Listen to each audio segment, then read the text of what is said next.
Hi mga ka-faith, i-share ko lang. Paano ko nahuli ang asawa ko na may ibang babae?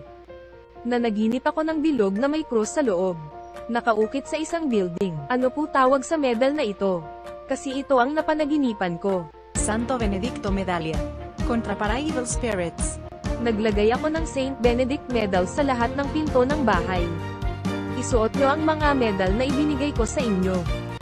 6 weeks later. Ready na ba? Beach game na. Nakita ko ang text video niya. Nakalimutan niya i-delete. Sa Digicam. Nabulag ako ni Satanas. Ang pagsuot ng Saint Benedict medal ay ihahayag nito ang nakatagong kasamaan na sa loobin. Ang himalang kwento, nanalangin si Saint Benedict, at nagbasbas para sa kanyang tasa ng alak, na may lason, at agad itong nabasag.